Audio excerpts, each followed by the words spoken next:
Hi friends, welcome back to our channel. நான் உங்கள் ஈஸ்வரி. இன்றைக்கி கருப்பு உளுந்தை வச்சு களி செய்யலாம்.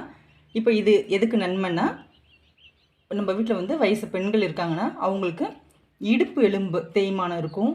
அதுக்கு ரொம்ப நல்லது. இடுப்பு எலும்பை இது ஸ்ட்ராங் பண்ணும். இது ஏஜ் அட்டன் பண்ண பொண்ணுங்க இல்லை ஏஜ் அட்டன் பண்ணாத பிள்ளைங்க யார் வேணாலும் சாப்பிட்லாம். ரொம்பவே நல்லது தாங்க. மாதவிடாய் காலத்தில் அதிகப்படி வயிற்று வலியில் துடிப்பாங்க பிள்ளைங்க. அதுவும் 2வது நாள் ரொம்ப பீரியட்ஸில் ரொம்ப கஷ்டப்படுவாங்க. வயிற்று வலியில் படுத்த படுக்கையாகவே இருப்பாங்க. வாமிட்லாம் பண்ணுவாங்க. அதுக்கெல்லாம் இந்த களியை செஞ்சு கொடுங்க, சரியாகும். நிச்சயமாகவே நல்ல ரிசல்ட் இருக்கும். இப்போ இது எப்படி செய்கிறதுன்னு பார்க்கலாம். அதுக்கு முன்னாடி ஒரு விஷயம் நான் சொன்னேன். எனக்கு கொஞ்சம் பேர் தொடர்ச்சியாகவே சப்போர்ட் பண்ணிகிட்ருக்கீங்க. கமெண்ட்ஸில் ஹாய் சொல்லுங்கள், உங்கள் நேம்லாம் சொல்லி உங்களுக்கு தேங்க் பண்ணணும்னு நான் ரொம்ப ஆசைப்பட்றேன்னு சொன்னேன். அதில் நதியான ஒரு சிஸ்டர் மயிலாடுதுறையிலேருந்து எனக்கு ஹாய் அப்படின்னு சொல்லி கமெண்ட் பண்ணியிருந்தாங்க. அவங்களுக்கு ரொம்ப ரொம்ப ரொம்ப ரொம்ப தேங்க்ஸு. எனக்கு இது வரைக்கும் சப்போர்ட் பண்ணதுக்கும் இனிமேல் நீங்கள் சப்போர்ட் பண்ண போகிறதுக்கும். இப்போது எப்படி செய்கிறதுன்னு வீடியோக்குள்ளே போய் பார்க்கலாம். ஒரு எண்ணெய் சட்டியை வச்சு உளுந்தை போட்டு ஃபஸ்ட்டு நல்லா செவர வறுத்துக்கலாம். நல்லா கலர் சேஞ்ச் ஆகிற வரைக்கும் நம்ம வறுக்கணும். இப்போ பீரியட்ஸ் இர்ரெகுலராக, அதாவது மாத சுழற்சி சரியாகவே இல்லை, அதிக நாள் வருது, இல்லை கம்மியாக இருக்குது, உதிரப்போக்கும் அதிகமாக இருக்குது அப்படின்றவங்க கூட இதை கட்டாயம் சாப்பிடுங்க. நல்ல ரிசல்ட் இருக்கும். பாருங்கள், இப்போ நிறம் மாறிடுச்சு. இதை எடுத்து ஒரு தட்டில் போட்டு ஆற வைக்கலாம். அதே எண்ணெய் சட்டியில் கொஞ்சம் போல் அரிசியும் பொரித்து எடுத்துக்கலாம். அரிசியும் வச்சாச்சு. இதையும் உளுந்து கூட ஆற வச்சிடலாம். இப்போ இதை நல்லா ஆற வச்சு மிக்சியில் பவுடர் பண்ணி எடுத்துகிட்டு வந்துடலாம்.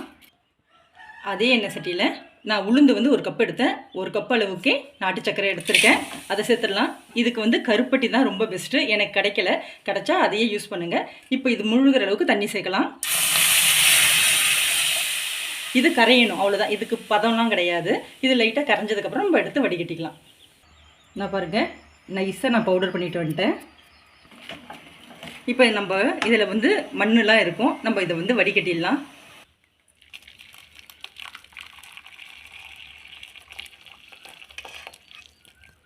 எப்படி இருந்தாலும் வெல்லமாக இருந்தாலும் நாட்டு சர்க்கரையாக இருந்தாலும் கருப்பட்டியாக இருந்தாலும் கண்டிப்பாக தூசு இருக்கும். அதை வடிகட்டிக்கங்க. இப்போ அந்த எண்ணெய் சட்டியிலேயே ஊற்றிடலாம். இப்போ இதில் இந்த மாவை போட்டு கொஞ்சம் கொஞ்சமாக கிளறிடலாம்.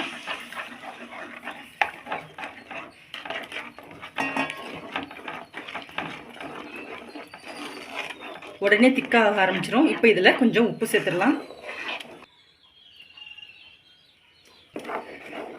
கட்டி இல்லாமல் இப்படியே கிளறிக்கிட்டே வாங்க. நடுவில் நல்லெண்ணெயை கொஞ்சம் கொஞ்சமாக நம்ம சேர்க்கணும். கைவிடாமல் கிண்டுங்க, ஏன்னா இது அடி பிடிக்கும். இப்போ கொஞ்சம் நல்லெண்ணெய் சேர்த்துக்கலாம்.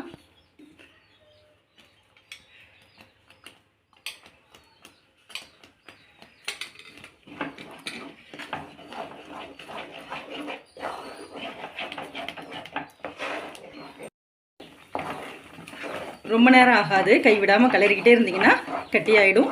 உளுந்தும் வெந்துடும். இது பையன்தான் சாப்பிட்ணுமா பொண்ணு தான் சாப்பிட்ணுமா அப்படிலாம் இல்லை, யார் வேணாலும் சாப்பிட்லாம். பெண்களுக்கு அதிகப்படி தெம்பு குறைவுக்கு நிறைய வாய்ப்பு இருக்கிறதுனால நம்ம பெண்கள் இடுப்பு எலும்புக்கு நம்ம இதை சொல்கிறோம். பையன்களுக்கும் இது தாராளமாக தரலாம். இப்போ இன்னும் கொஞ்சம் எண்ணெய் சேர்க்கலாம். நல்லெண்ணெய் சேருங்க. நல்லெண்ணெய் தாங்க ரொம்ப நல்லது. எண்ணெய் கொஞ்சம் அதிகமாக தான் தேவைப்படும்.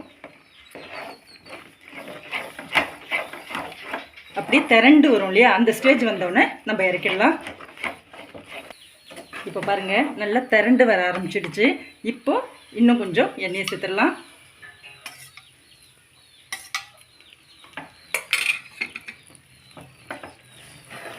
பிள்ளைங்களாம் இதை செஞ்சு கொடுத்தா கட்டாயம் சாப்பிட தான் மாட்டாங்க. ஆனால் நம்ம தான் சொல்லணும். இப்போ ஒன்றும் பிரச்சனை இல்லை. இப்போ அவங்களுக்கு ஒன்றும் தெரியாது. பெண் பிள்ளைங்களாக இருந்தால் டெலிவரிக்கு அப்புறம் அந்த இடுப்பு எலும்புலேருந்து எல்லாம் எவ்வளோ வலிக்கும், எவ்வளோ கஷ்டப்படுவாங்க. கை கால் எலும்பு நரம்பெல்லாம் இழுக்க ஆரம்பிச்சிடும். அப்போ அதோட நன்மையை சொல்லி நம்ம இதை செஞ்சு கொடுக்கலாம். இப்போ ஒரு கப்பு கருப்பு உளுந்து எடுத்தோம். ஒரு கப் அளவுக்கு இனிப்பு சேர்த்தாவே சரியான பதம் தான்.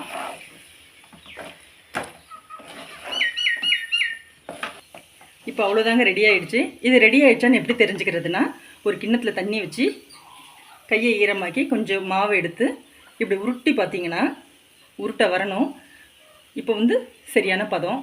இப்போ வந்து இதை நம்ம இறக்கிடலாம். அவ்வளோதாங்க. இப்போ இது மேலே சேர்த்து இதுக்கப்புறம் கொடுத்துட வேண்டியதுதான். கண்டிப்பாக பிள்ளைங்க கொடுத்தா சாப்பிடவே மாட்டாங்க, வேணான்னு தான் சொல்லுவாங்க. நம்ம வந்து கட்டாயப்படுத்தி அதோட நன்மையை சொல்லி பிள்ளைங்களுக்கு கொடுக்கணும். அவங்க ஆரோக்கியம் தான் நம்மளுக்கு முக்கியம். கட்டாயம் பெண் பிள்ளைங்களுக்கு நம்ம கண்டிச்சே இதை கொடுக்கலாம். பிடிச்சிருந்தா லைக் பண்ணுங்கள், ஷேர் பண்ணுங்கள், கமெண்ட் பண்ணுங்கள். மறக்காமல் நம்ம சேனலை சப்ஸ்கிரைப் பண்ணுங்கள். Bye friends.